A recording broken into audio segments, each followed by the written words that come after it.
Zobin, you happy for me to start? Yes, let me know when you want me to go for it. Okay, so we are delighted this evening that Rabbi Zobin, we're giving a share on when values clash, honesty, deceit, and white lies.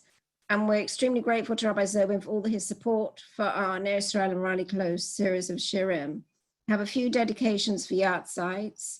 Shiurs dedicated to Nishmat Shimon Yisrael ben Nachum, Zichrono Livracha, Father Geraldine Fainer, whose Yartzeit is tonight, the 23rd of Sivan. Also, Lil Nishmat Moshe ben Avraham Halevi, Zichrono Livracha, Father Carol Silva, whose Yartzeit is the 26th of Sivan. Also, Lil Nishmat Chaim Elazar ben Harov Dov Ber, Zichrono Livracha, Father Yaakov Kramer, whose Yartzeit is tonight. I hand over now to Rabbi Zobin. Thank you very much, Rabbi Zobin. Thank you very much for Susan for running this series and for inviting me to speak to this audience as always. And I know that really a highlight of the summer is this summer series of women's shiurim. And thank you for so faithfully, you together with your colleagues on the group and the leaders from Raleigh Close. Thank you so much for running this amazing series of shiurim, and it's so lovely and fantastic that our kahilas can work together in creating this fantastic opportunity for sharing Torah. I chose as my topic today the issue of when values clash, honesty, deceit, and white lies, and I really wanted to use it as an opportunity to explore some of the parameters of honest and dishonest behavior, and what the criteria of these might be. Now, the reason I was looking into this is we've obviously been through difficult times over the past few months, and when people go through difficult times, they're pushed into unusual circumstances, and they're sort of experiencing new sorts of experiences, looking at new ways of doing things, and this has raised moral quandaries that have been on people's minds in how to deal with the current circumstances and the new scenarios they're confronting. And as a result, I've had a number of shilas around the area of what can and can't be done, what is considered ethical and unethical conduct in business and in general financial dealings and interactions, both financial and otherwise with other people. And some of these shilas are very, very difficult and not so clear-cut at all to paskin. And this has led me to use this opportunity of, when things are a little quieter perhaps, to look a little bit into this topic, into this sugya, and it's one that deserves analysis and thought. Why does it deserve analysis and thought? Because on the one hand, this is a very important area of halacha. Perhaps there are a few areas of life as significant and important as this. Rabbi Shimon ben Gamliel in the Mishnah in Pirkei Avos tells us that the olam omed, the world stands, not like the more familiar formulation right at the beginning of the first chapter of Avos, Al Torah Avod and Geminos Chasodim, but he said the world stands on Tzedek and Emes and Shalom, that Mishpat, Emes and Shalom, that the world stands on justice, truth and peace. So this is really one of the three pillars upon which the world stands, and one doesn't need any deep explanation of understanding how it would be difficult for society in the world to survive if we ceased caring about honesty. Telling the truth is something very important in halacha, in any moral sense, any moral compass. The Torah tells us it's really one of the Aseres HaDibros, a couple of the Aseres HaDibros, Lisane Bereach Ha'ed Shoker, not bearing false witness against one's fellow, not taking a false oath. Honesty is an important matter. And yet understanding the exact parameters of it is also important. Like any other area of halacha, being machmir and stringent unduly comes at a cost. And it's very easy, therefore, to say that in every situation, always take the high road and avoid anything which is unclear. And yet sometimes that's not so feasible. Sometimes a heavy price can be paid by taking such a stance. Now, anyone who wishes to be mahadeh and machmir and stringent in the area of honesty, clearly, clearly this is a wonderful way of behaving. And yet, nonetheless, people may choose to say, I want to follow the letter of the law. And one can understand why this may be the case in a difficult business environment, in a very cutthroat world. People may say, look, I want to know what's right and what's wrong, and I then want to form my own ethical judgment about exactly where I should draw the line, and to engage in business with one arm tied behind my back and unable to compete effectively because I'm just blindly applying ethics and moral sensitivity and a commitment to MS without probing it a little bit more deeply and understanding the halachic concepts behind it. That's also not necessarily appropriate. I want to know what I can do and what I can't do. So dealing with questions around MS and sheker, truth and deception and lies are very, very difficult because sometimes knowing the rights and wrongs in these situations and knowing what is and isn't correct to do is difficult, and one doesn't want to err either, make a mistake on either side of the equation. Chas v'shalom, to lower our moral standards, to behave dishonestly is a terrible thing, and on the other hand, one wants to be able to engage effectively with business and with general social interactions with other people. And we'll see that getting this right is not always so clear-cut. There are opportunities and times when a white lie perhaps is appropriate, and this is an effective way of dealing with the situation, whether a financial challenge or one of social interaction and sensitivities and hurt that could be caused. And on the other hand, it could be effective in business also, and therefore understanding the boundaries of what is and isn't allowed is a correct endeavor, a journey to embark on. We're not going to have time in today's shiur really to cover every situation, every scenario. We're going to try and really just run through as many of the classic sources as I have time to cover, and just try and draw out some general working principles, though I would stress that halacha l'maisa, any particular individual case, should be discussed on a case-by-case basis with a competent Rav. It is particularly important in this area actually to talk it through with someone, to discuss it with someone, because of course we humans are infinitely capable of rationalization, and therefore again to discuss it with someone and to ensure that one is thinking clearly and not just justifying anything under the rubric of, well, this must be a situation where slightly bending the rules of honesty are allowed because it's so necessary, it's so important, it's so vital.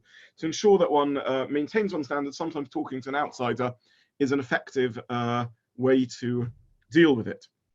Now, a couple of the shilas that have come up, and I'll just give you an example of some of the recent ones, and then as the shiur goes on, maybe I'll talk about some of those that have occurred over the years, not just in the recent crisis.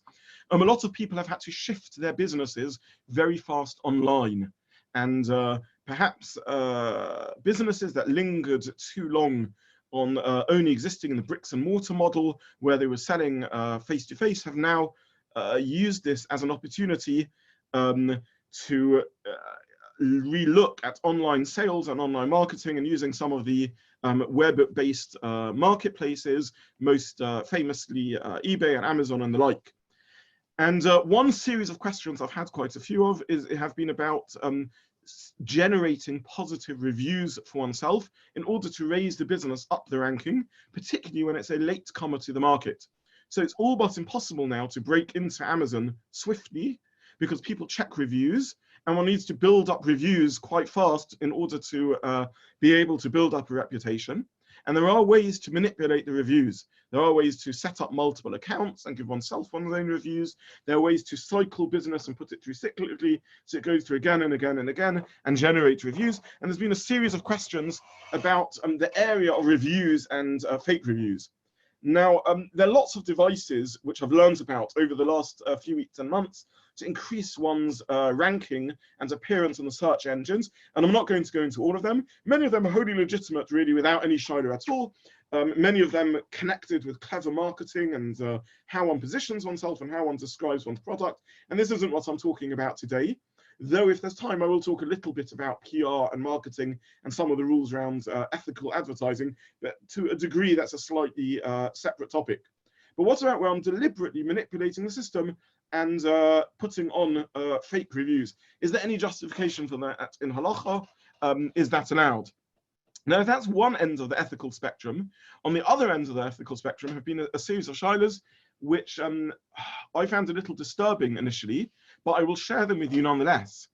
And I think everyone is aware that the whole exam system has been in chaos over these last few months. This is the typical exam season, both within schools and within colleges and universities. And there's a whole realm of solutions that different exam providers have taken so as to offer exams virtually, many of which have not been thought through clearly and lend themselves open to considerable abuse. And a lot of questions have been asked around the ethics of exam conduct and, well, I'll just come out with the words, as embarrassing as it is, but cheating in exams and exactly what the halachic stance of this is. Now, almost everyone who discusses these questions has a moral intuition that something has to be wrong with cheating in an exam. And I'm almost embarrassed to talk about the topic because that intuition is a wholly correct one and should be there. And nonetheless, when one pushes for it a little bit and tries to work out exactly what is wrong in a legal sense, in a halachic sense, in a philosophical sense, the answer isn't always so clear-cut.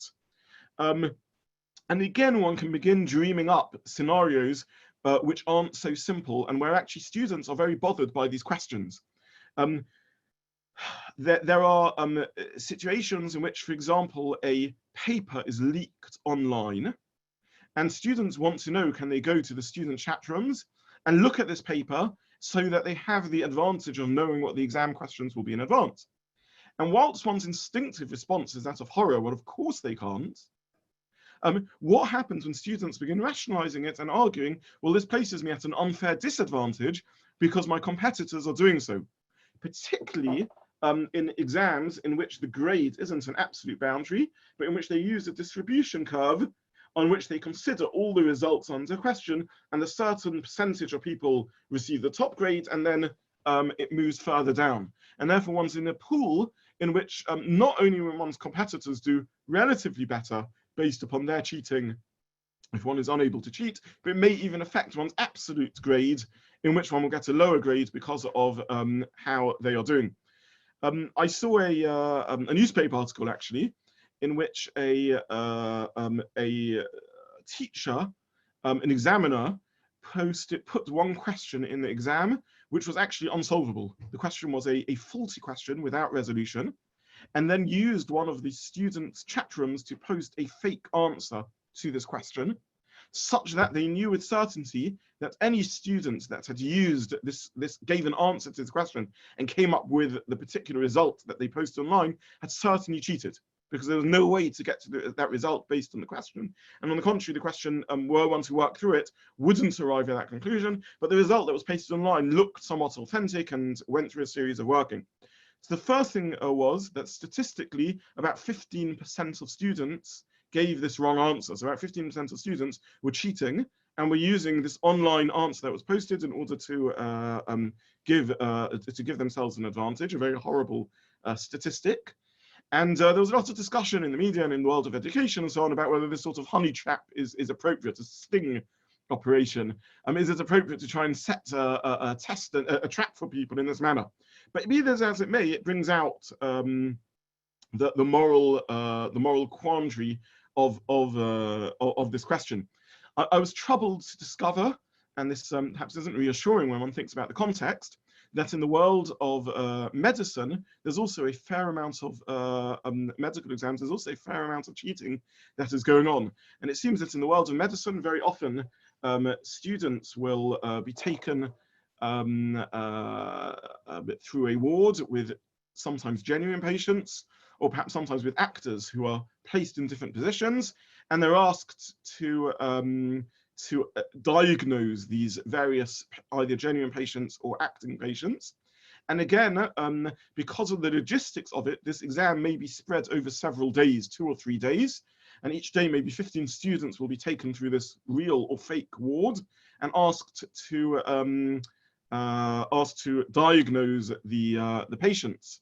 And again, after the first day, online, it's very easily accessible. Students who have already been through the exam will post, well, the first patient on the right has this and the second patient on the left has that. And again, questions asked about, well, what happens if this places me at an unfair disadvantage when other people are doing this?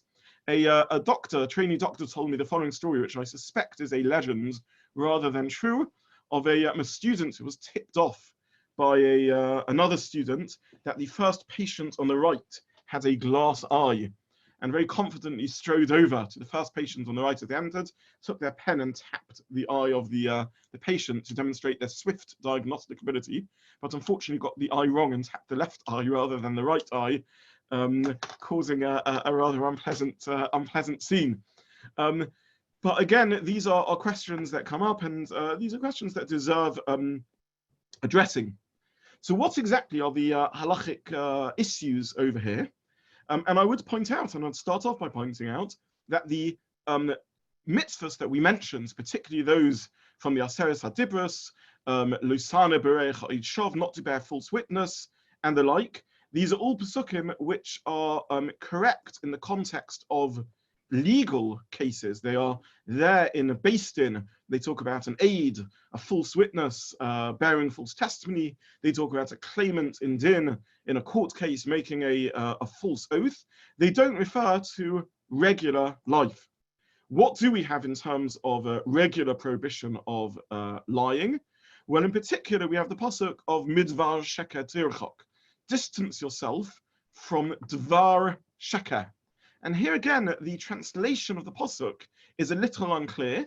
Does dvar sheker mean an object of falsehood? Actually, probably not. The simplest translation is it means a word of falsehood. In other words, telling a lie, midvar sheker tirchok, a word of a dishonest of dishonesty. A lie is something that's forbidden.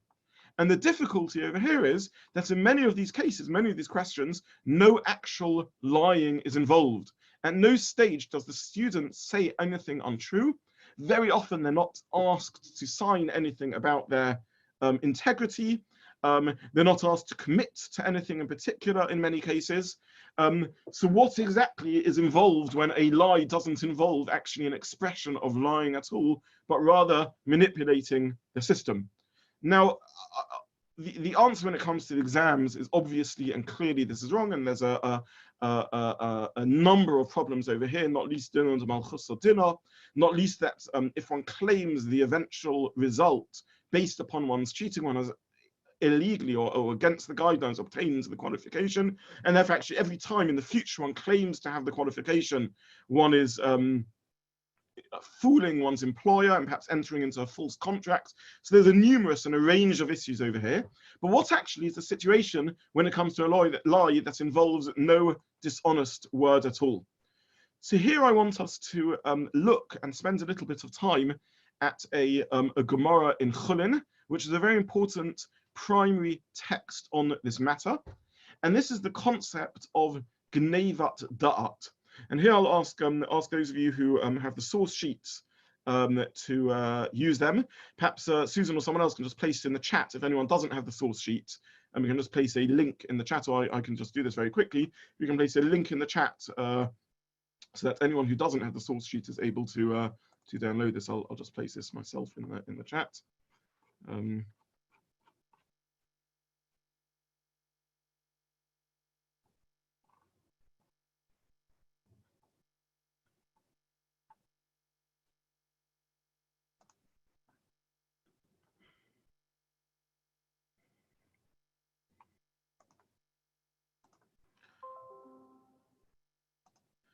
I'm just going to place it in the chat room. Sorry, if anyone doesn't have it, this is the link to the source sheet. Okay, so let's have a look at a very important Gemara, which is the primary reference really to the concept of Gnevat Da'at. Now, the literal meaning of the word Gnevat Da'at means theft of the mind. And what I want to do is we'll just spend 1 minute looking at the first start of the source, and then we'll step back a minute and ask what this phrase Gnevat Da'at really means and where this terminology comes from. And the background to this, remarkably enough, is a Mishnah in Chulin. Now, the topic of Chulin, the literal meaning of the word Chulin is chol, secular, and it refers to the secular slaughter of meat. Meaning to say that the section of Gemara, the order of Mishnayos that deals with sacrifice, primarily focuses on kodshim, on holy sacrifice, the laws of korbanos, or sacrifices in the Beis Hamikdash. However, one tractate, one Masechta in the section that deals with animals and shechita and slaughter and things like that is called chulin, and refers to the secular slaughter of animals. In other words, killing animals not in the context of the Beis Hamikdash, but regular day-to-day life. And this Masechta, this tractate is called chulin, the secular consumption of food. And this is the Masechta of Mishnayos, most familiar to rabbinic students, because it deals with really all the laws of kashrus. So this is where you'll find basar b'cholav, milk and meat, and the laws of shechita, and the laws of treifa, and the laws of mixtures and forbidden mixtures and everything else. This is the topic of Maseches Chulin. Now, how does Gnevas Das come in to Masechet Chulin? How does a tractate that deals with kashrus address the issue of theft of mind, which is a very unclear piece of terminology that we're going to be trying to analyze today? Surely theft of mind, whatever exactly that means, should be dealt with in one of the Masechtas, one of the tractates that deals with interpersonal relationships. Perhaps it's a term we would expect to find in Pirkei Avos, or perhaps it's a term that we would expect to find in Nezikin, the section of Gemara that deals with damages to one's fellows. But that's not the case. We find it in Chulin. How on earth does it come up into Chulin? Well, let's have a look at the first source. This is a Mishnah in Chulin, Tzadi Gimel Amud Beis, and then a long Gemara that goes all the way through 93b, 94a, 94b, Tzadi Daled Amud Beis, a page or so of Gemara addressing this topic. And the Mishnah says as follows: Shaleach Odom Yerech La'ovid Gechovim, Shegid Hanoshe B'tocho, Mipnei Shemakomo Nika. So the context of the Mishnah is selling food or sending presents to a non-Jew of meat which is not kosher. So there is a problem in the food industry, in the manufacture of food, which is that non-kosher, which is that when you shecht animals, a significant percentage of them will end up as non-kosher because something has gone wrong with the shechita, or the animal is a treifa, it has one of the forbidden health concerns which make it not fitting to be eaten by a Jew, or various other halachic concerns. Or there's indeed parts of the animals, such as the gid hanoshe, the sciatic nerve and the hindquarters of the animal, which include it, which can't easily be sold to a Jewish consumer. So what does a butcher do with this? What does the abattoir do with this? So the most cost-effective and economic model to run the kashrus industry is that the kosher abattoir has a deal with a large non-kosher supplier, in which they sell all their non-kosher meat to Tesco, and Tesco markets it amongst its non-kosher meat, and it enters the non-kosher food market. So the Mishnah in Chulin is discussing these arrangements, particularly in the context of how shechita used to be run, in which you didn't have a large abattoir which sold to many butchers, but perhaps each butcher arranged their own shechita, and the butcher wants to know what he should do with his non-kosher meat, or I just wish to send a present of non-kosher meat, of meat to my non-Jewish colleague or friend or neighbor. And the Mishnah says you can send a piece of meat that hasn't been porged. That means that the sciatic nerve, the gid hanoshe, which we know is forbidden because of the whole story of Yaakov's encounter with the angel, one can send a piece of meat that has this gid hanoshe included in it to a non-Jew. Why? Because it's conspicuous, it's evident, it's obvious that this piece of meat still has the gid hanoshe inside it, and therefore it clearly is a non-kosher piece of meat. However, implication, one cannot give or provide non-kosher meat to a non-Jewish customer who turns up at the butcher, or send it to a non-Jewish friend, if it wouldn't be recognizable that this is non-kosher meat. So I can't send them a chicken which happens to be non-kosher because there's nothing visible or tangible that makes it evident that this is non-kosher meat. It's only because it's the gid hanoshe, it's anyone can see it and see this is unpurged, that one is allowed to send it. Now the Gemara asks on this in Chulin, why on earth should I not be able to send non-kosher meat to a non-Jew? They're not obligated in the mitzvahs of kashrus. It's a very effective thing for the butcher to do. And the Gemara gives two answers to this question. The first answer doesn't interest us that much. It's not our concern for today. And this is the fear that the non-Jew will have bought the meat, assume since it came from a Jew or from a Jewish butcher that it's kosher, and then serve it or send it to his Jewish friends with assurance that this is kosher meat. And effectively, the meat will end up back in the kosher market, and I'll end up causing non-kosher foods to be fed to a Jewish consumer. Fine. That's one answer to the Gemara. But then the Gemara gives a second answer, and this is the second paragraph in the handout. The e-boy statement, if you want, you can say, which is Gemara terminology for another suggestion, Mishum de kokoniv le ledata. You're stealing the mind of the non-Jew. The Omar Shmuel, and then it quotes a first generation Amora Shmuel, a first generation Gemara rabbi. Also, Lignov das abrius vafilu data shalovit chovim. One isn't allowed to steal the minds of any human being, any creature, even a pagan. So what's going on over here? What is this new terminology introduced here of Genevat Dart? Now, broadly speaking, what Genevat Dart is, it means some form of deception. That's what the Gemara is saying over here. I'm deceiving the recipient. The recipient thinks they are getting kosher food, and in fact, I'm not giving them kosher food. Now, why does the recipient think they're getting kosher food, and why would I justify giving it to them? Well, I justify giving it to them because in truth, it makes no difference to them. Why on earth should they care? Why nonetheless is it forbidden? Because perhaps they do care and they think they're getting kosher food when they're getting non-kosher food. So for example, in the scenario of the Mishnah, where I'm sending them a present, they may think they're getting a very valuable present because they know that kosher food is expensive. And in fact, I'm sending them a cheaper present because actually what I bought is cheap non-kosher food. Alternatively, they may, for some reason, which isn't necessarily reasonable or accurate, think that kosher food is better. It's well known that particularly in America, the kosher hechsher is considered a sign of quality, and many non-Jews buy it as a sign of quality. Now, is this accurate or not? Is it better quality or isn't better quality? I've got no idea. I've got no particular reason to think that this is the case, but the fact is, this is what this consumer wants. Now, I know better, perhaps. I think that it makes absolutely no difference. Nonetheless, I am fooling the recipient.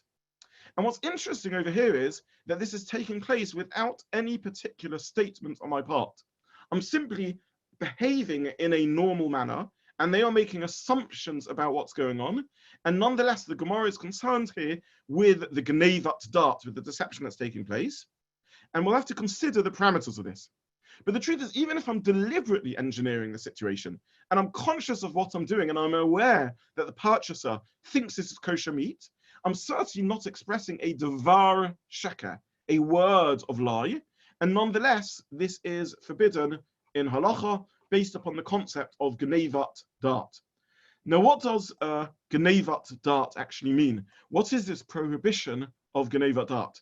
So there's a number of schools of thought about how to translate this unusual terminology, theft of mind. The first way of understanding it, which is found in already in other parallel halachic sources, there is a parallel collection of Mishnaic statements known as the Tosefta, in which it discusses the origins of this concept of Genevat Dart. What we call the Mishnah was an edited collection of statements by Rabbonim from the Mishnaic era, edited by Rabbi Yehuda Hanossi.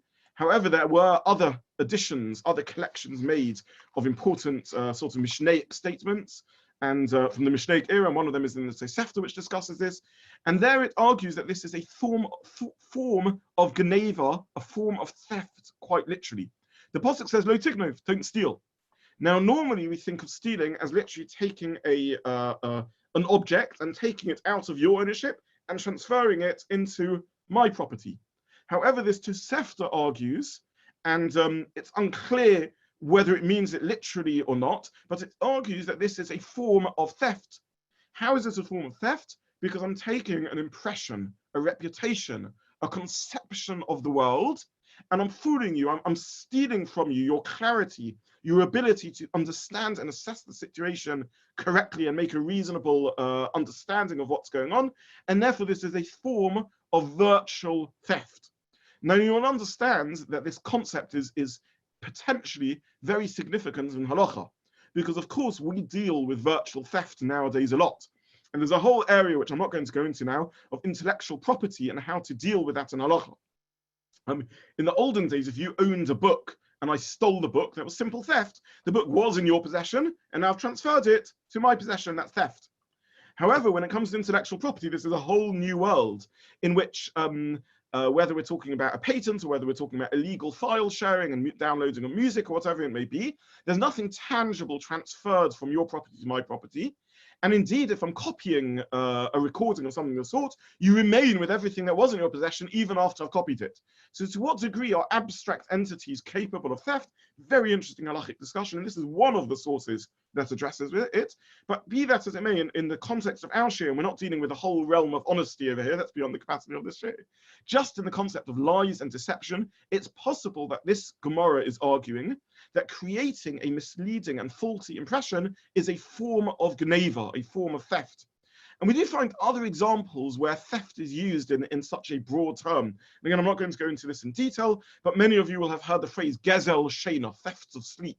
If I wake someone up unfairly and unnecessarily when they're trying to sleep, a term gezel sheina is often used, theft of sleep. Now, is that literal or not? Does it also mean it's a form of theft? A halachic discussion that, again, we're not going to go into now, but perhaps theft can be used in this manner.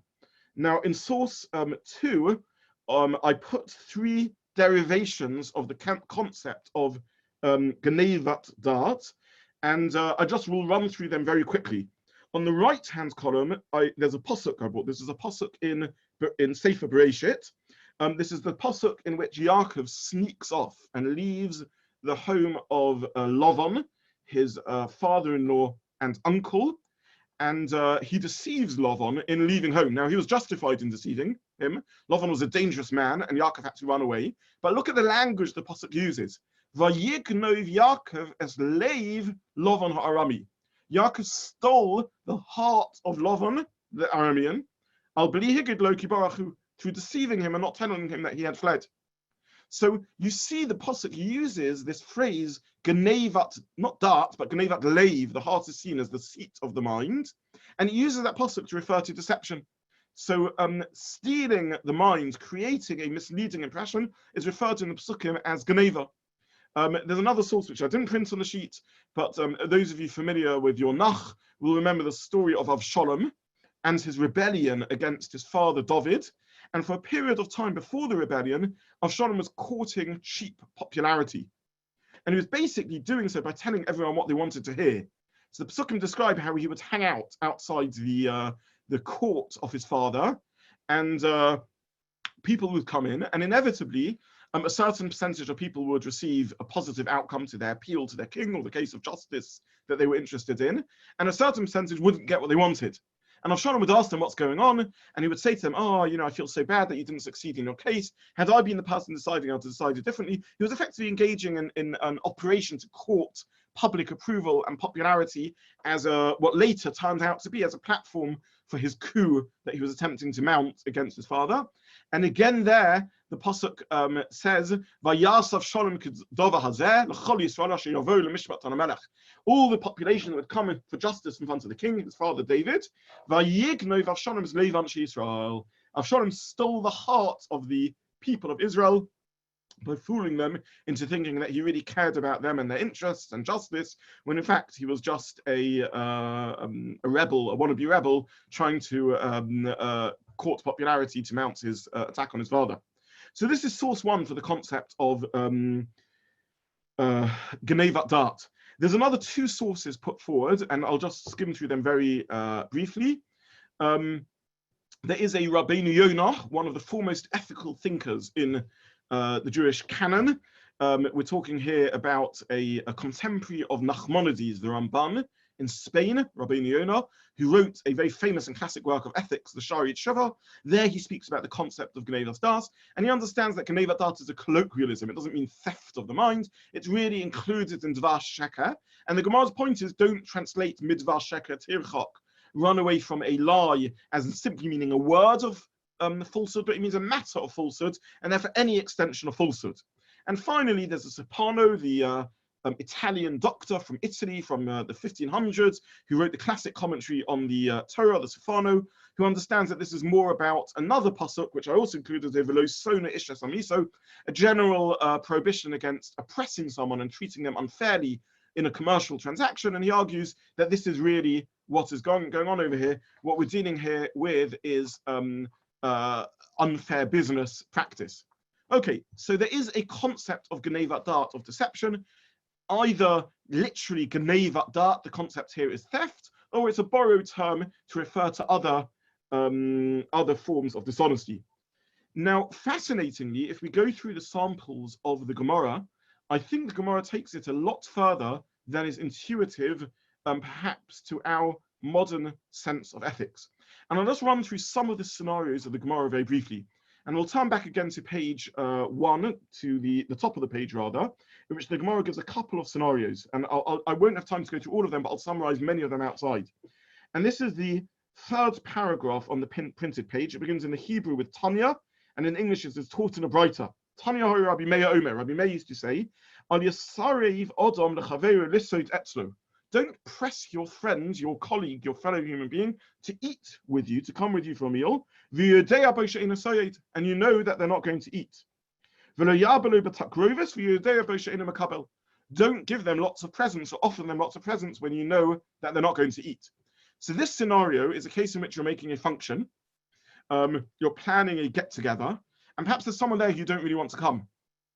And then you find out through the network that they're anyway not going to be able to come. Why are they anyway not going to come? Because their great Aunt Sally is visiting, and therefore they've got to be there. They can't join your event. And at that point, when you realize that anyway you can't join your event, you phone them up and you say, please come and join me. I'd love you to be there. When in fact, you know that they're unable to come. Says the Gemara, this is creating a misleading impression in which you really want the person to be there. However, you don't really care about their attendance, and actually you're taking advantage of the fact that you won't come. Or similarly, if you offer someone a gift and you know they're not going to accept it. I once accidentally did this. There was someone that we wanted to give a gift to, and we presented them with a very lovely box of chocolates. And midway through conversation, I remember they had told me that they don't eat chocolate. They don't have anything containing sugar for health reasons. And I was pressing them to take a gift in which actually they had no intention of taking. So this is again, the Gemara says, to deliberately do such a situation where you're pressing someone to take a gift where they have no intention of doing it is an issue. And this, by the way, is not an uncommon occurrence. What happens, for example, if I'm making a wedding abroad? And were I to be making the wedding locally, I would have my guest list in which some people would be invited and other people wouldn't be invited. However, I know that people are unlikely to travel abroad, and therefore I choose to expand my guest list, knowing that they're never going to travel to Australia for the wedding. So again, this is an interesting case, and we'll see in a few moments some of the other factors that the Gemara brings into this. But is it correct to invite someone where I know they're not going to go, and I'm trying to create the impression that they are on my premier list, they are on my tier 1 list of people who I'd love to come to the Su'udah, to the whole of the wedding, and in fact it's simply built upon the assumption that they're not going to come at all. So this is one example that the Gemara gives of this. The Gemara gives another example of this. This is the next paragraph. Will I not open barrels if they've already been sold to a storekeeper? So the background to this is as follows. A guest comes. Now, in the olden days, they didn't store in their cellar bottles of wine, but they stored barrels of wine. And to open a new bottle for a new barrel for a guest signified that these were people you really cared about, because you're opening a whole barrel for them, which would mean that you would then have to get through the whole barrel and use it because it wouldn't last long once it's opened. And the Gemara again says to open a barrel when really you've anyway opened it because you've got something else to do with it would again be an example of creating a misleading impression. This would be Genevat Da'at. In other words, indicating to someone that you are serving them something more unique and special than it really is again an example of Genevat Da'at. Now, someone once told to me a real live example of this, I think, which is someone who mentions that they used to take an expensive bottle of whiskey, and once they had finished the expensive bottle of whiskey, they would fill it with a cheap whiskey, and then they would serve that to their guests. Now, they were of the opinion, which I'm not qualified to judge, that most people are bluffing when they claim to be able to tell the difference between a good quality whiskey and a poor quality whiskey, and they would serve this whiskey in the good quality bottle, and no one would ever know that this was a poor quality whiskey. So certainly if one presents this to a guest in a manner which suggests that, look, you are such an important guest that I'm serving you this good quality whiskey, and in practice, in truth, you're not honoring them in that way, the Gemara says this would be an issue of Genevat Da'at. And the Gemara gives several other examples of this concept of Genevat Da'at. Now the Gemara does say an exception to this, and this is the continuation of this story about the barrels of wine. And the Gemara says, Eini. This is the paragraph that brings back with Eini, or in the English it begins with the Gemara asks, is that so? V'ha'ula ikla lebei Rav Yehuda. Ula happened to come to the house of Rav Yehuda, and Pasach lechovius hamakoros lechamani, he opened barrels for him, even though in truth these barrels were anyway open. And the Gemara answered that this is justified in this particular case because Ula was different to an ordinary guest, says the Gemara. He was very precious, he was very dear to Rav Yehuda, and therefore Rav Yehuda would have opened for him a new barrel of wine, even were he not to have had a barrel of wine already open. And therefore he wanted to show to him the esteem he held him in by presenting it as if he had opened a barrel of wine for him, even though it wasn't opening a barrel of wine. Meaning to say that it is not Genevat Dart when you really esteem the person and you would do this for them anyway. So it's totally legitimate to invite someone to your wedding that you're making in Australia, even though you know they won't be able to come, if you genuinely want them there and would genuinely invite them to the Simcha, or would be genuinely delighted if they were able to make it. So Genevat Dart, the point is not just that one's creating a false impression, but creating a false impression not just because the facts of the case are wrong, but because they don't match the genuine relationship. If one's creating an impression where the facts are wrong because you know they're not going to come, but it's because you genuinely would want them there, then this wouldn't be included in Genevat Dart. I'll share with you one more scenario from the Gemara of Genevat Dart, maybe just in the time available to us. And again, I'll link it to a real circumstance that happened. And this is the penultimate paragraph on the source sheet on page 1 in this Gemara in Chulin, in which the Gemara tells a story. I'll tell you the story outside just in the interest of time, in which two of the Amoraim were going out to meet someone who was arriving from out of town. So the modern scenario would be they went to the arrivals hall in the airport, and whilst they're waiting for their cousin who is due to arrive, their third cousin also walks out of the arrivals halls. He sees them and he says, I can't believe you came to meet me. I am so touched and honored that you came to meet me at the airport, and is really flattered and chuffed that you've bothered coming to meet them, when in fact you never came to meet them. They were your third cousin, you barely knew they were arriving from abroad. You were coming because your best friend was about to land and you were coming to meet them. So the Gemara discusses Genevat Dart in such a situation. And here the Gemara introduces a couple of other factors, and I'll explain these other factors with a story that occurred to me a while back. And this was that there was someone, a member of our community in hospital, and I went to visit this member of the community, and I was aware that they were in the 12th floor of the Royal Free, Ward 6, bed 2, and I walked up there and entered the ward, entered mistakenly the wrong ward, and there, lying in the bed, was someone else who I only distantly and vaguely knew. And I've changed the story a bit to anonymize it, and obviously, and this person was absolutely delighted that I'd come to see them. And they said, I can't believe it, Rabbi Zobin, that you came to visit me when I'm in hospital. You're such a wonderful fellow. And they were really touched they had come, and they went on about how it made their day that there I was visiting them. And I felt exceptionally uncomfortable because I hadn't actually intended to come to visit them. And here the Gemara says two reasons why I didn't have an obligation to correct the misimpression, even though I felt very uncomfortable about it. And the first thing is it was to cause a situation of hurt. So I can't put my ethical sensibilities ahead of the pain that I would cause them. Because if I began explaining to them, no, I didn't actually come to see you, it would take away the whole comfort that my visit offered to them. Number one. Number two, the Gemara introduces here an idea of where you are not creating the scenario that fools the person, but you find yourself fallen into it. And the Gemara says if someone falls into a situation, this isn't a scenario of Genevat Dart, and isn't one that one needs to correct. So there are situations where it's appropriate not to correct the Genevat Dart, not to correct the misleading impression, either because so doing would create upset and discomfort, and I can't resolve my own ethical development on the back of someone else, or where the person fools themselves in the language of the Gemara. He is fooling or she is fooling themselves rather than me engineering the situation, and that wouldn't be a concern in Genevat Dart. By the way, there's a little bit of a parallel of ethical sensibility on the price on the back of someone else, which is an area of Lashon Hara. If someone has sinned by bad-mouthing someone and now wishes to apologize, if the person knows that I've libeled them, it's perfectly appropriate to ask mechila, as one would do with any avera that one's done, and sincerely and humbly ask for forgiveness. But if they don't know that I've maligned them and badmouthed them, it would be wrong of me to ask them mechila, even though I wish to do so for my own teshuvah process, because in the very process of my teshuvah, I'm causing hurt to them.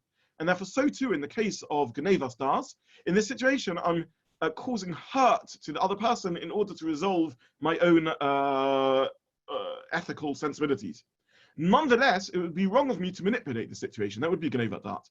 So therefore, if I go on and on about it, and I say, of course, Mr. Cohen, of course I would come and visit you. You know how precious and dear you are to me.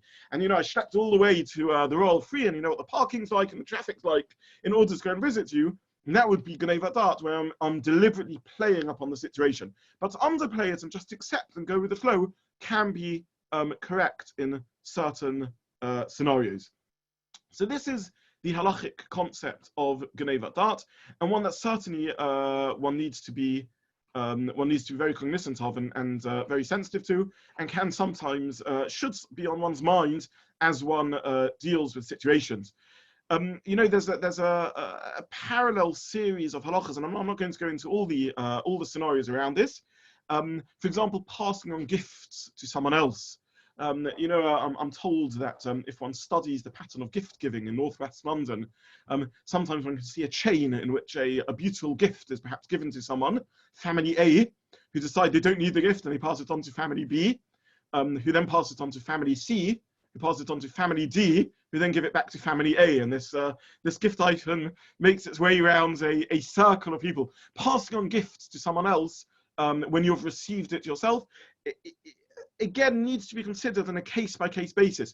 Am I giving someone a gift in which I'm sort of playing the card of, and they say, I can't believe you went out of your way and you brought me this gift and so on, when in fact I'm just passing on to them an unwanted item? Is that Genevas Das? It would need to be looked at on a case-by-case basis. Certainly it's something that one needs to think about. Am I fooling someone into thinking they are getting a more special gift, whereas in fact I'm just simply passing something on which didn't involve any effort to me? Certainly make sure that if one does do that, that one takes the label out, the note out before one passes it on. So this is again a question in the extent towards which this goes.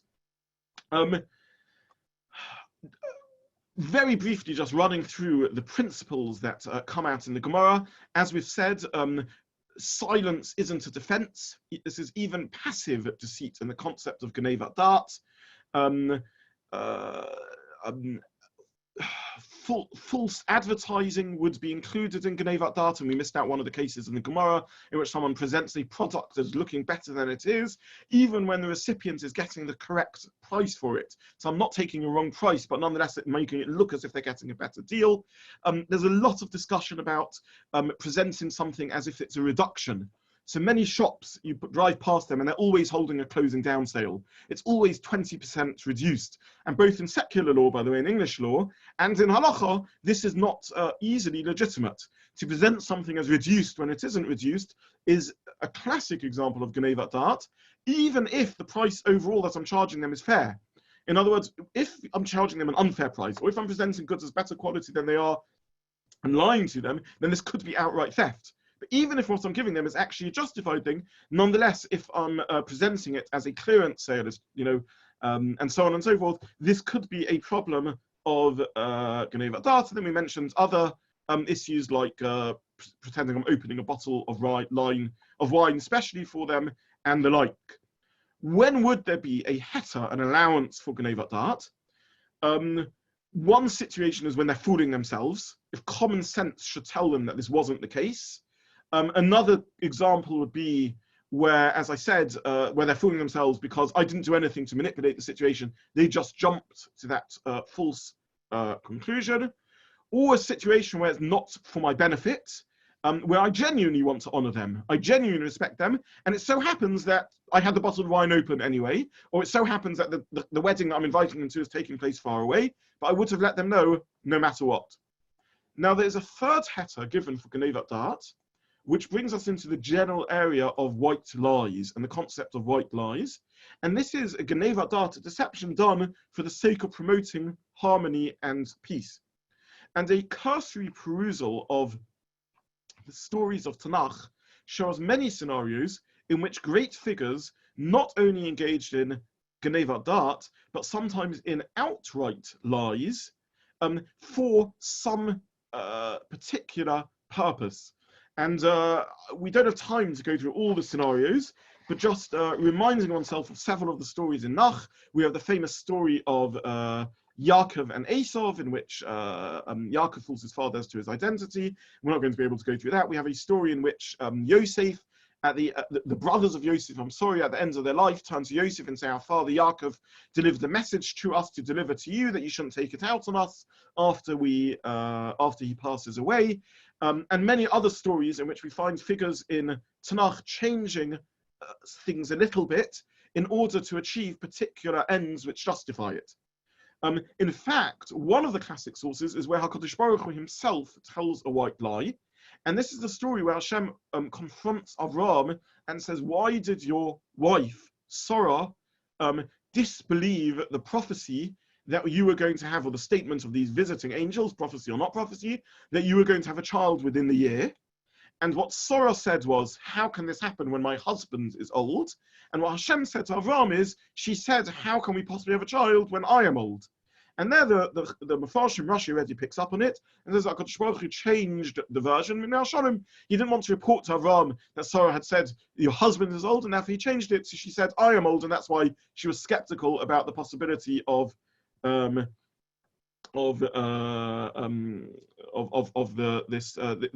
bracha of childbirth being fulfilled.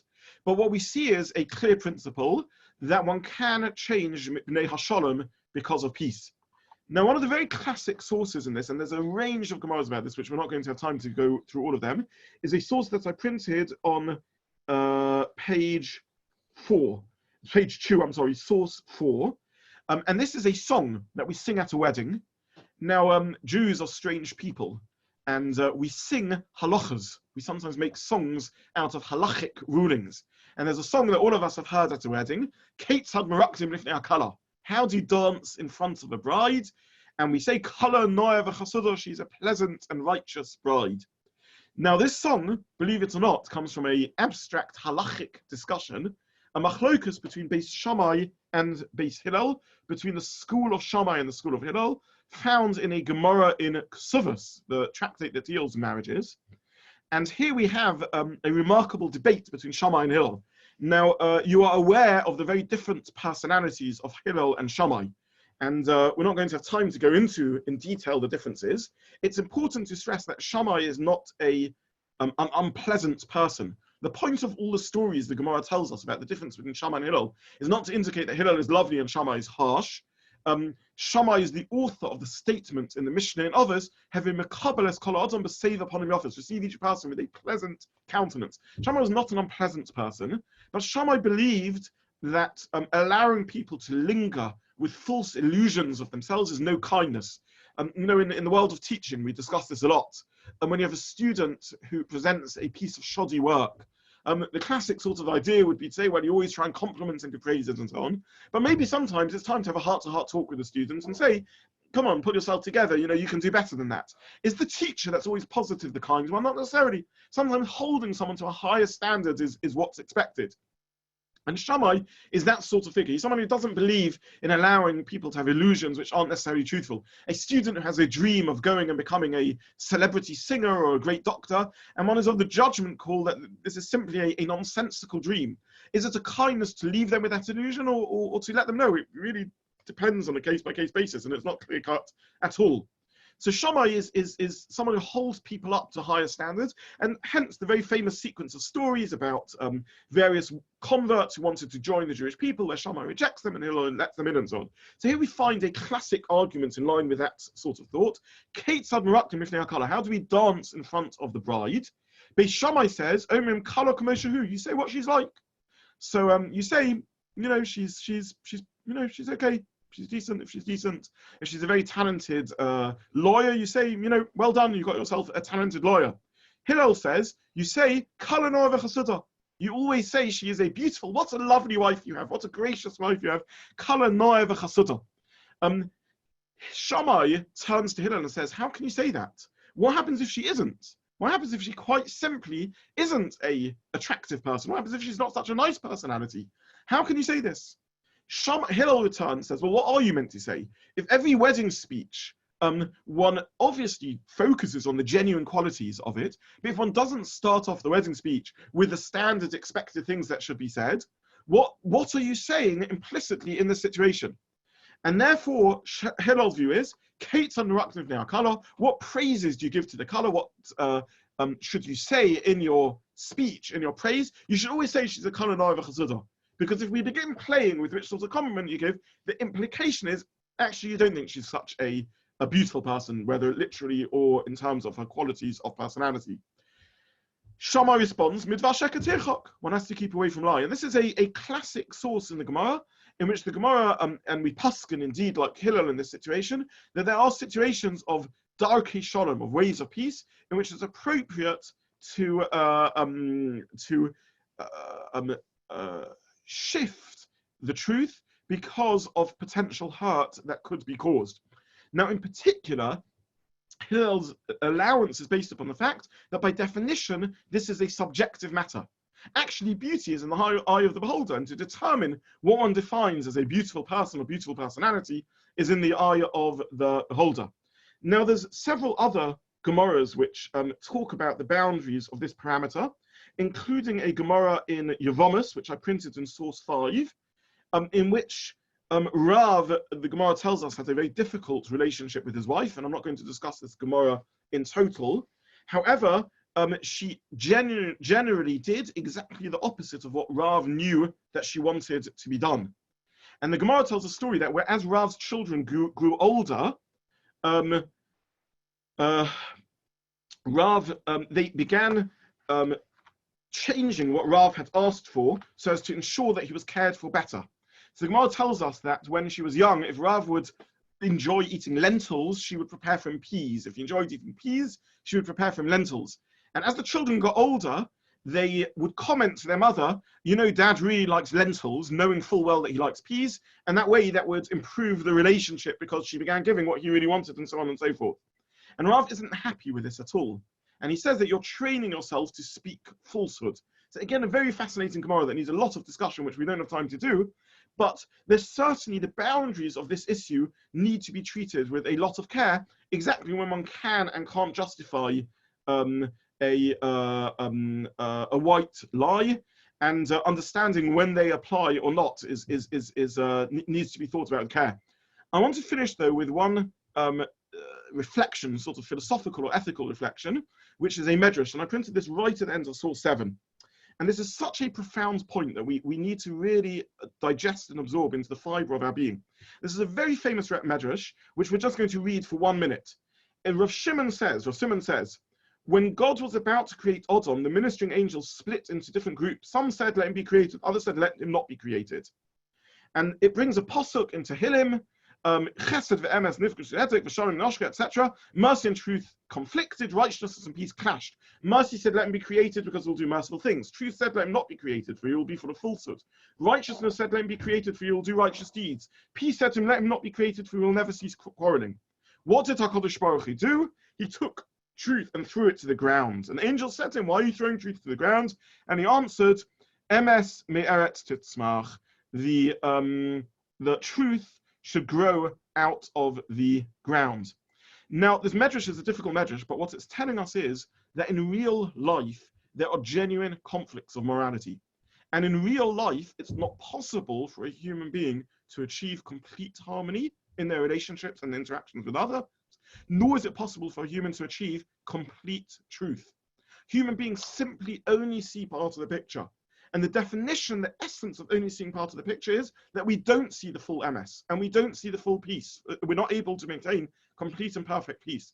And this is so important for us to absorb, because if we hold ourselves to a target which is unrealistic, we simply can't function. And therefore, when Hashem turns to the concept of peace or the concept of truth, and he says, should I create humanity? They say no, because humanity is flawed in this respect. And there is a genuine clash sometimes between MS and Shalom. And HaKadosh Baruch Hu's response is, Emes me'eretz tismach. I created truth for it to flourish, for it to grow out of the murky and difficult world that we human beings sometimes live in.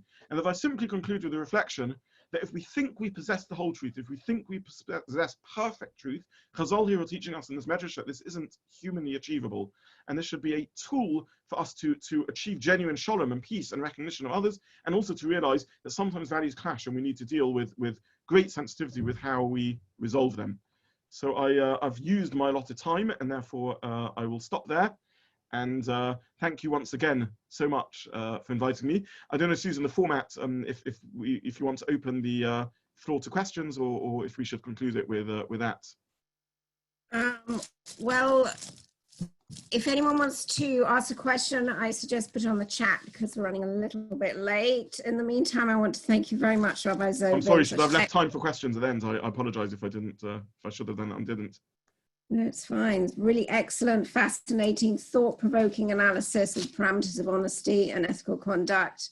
And you really examined in such meaningful ways the dilemmas that many people grapple with. So thank you so much. And thank you again for your support for the series. My pleasure. Next week, Rabbi Michael Pollock will be speaking on Do Not Rely on Miracles, How to Respond to Crisis. I want to thank you all for joining us and look forward to seeing you next Sunday evening at 8:30. And Rabbi Zobin, you can see the thanks coming up on the chat. So thank you very much. Thank you very much. My pleasure. Thank you. Thank you. Thank you, Susan, and the committee. And thank you, Rabbi Zobin. Thank you. My pleasure. Thank you so much. Thank you. Wonderful. Thank you very Thank much. you. Thank you. Thank you. Thank you. Thank you very much. Thank you, Rabbi Zobin. Definitely doesn't sound like a female voice there. Thank you, Rabbi Zobin. Just shows how popular you are, Rabbi Zobin.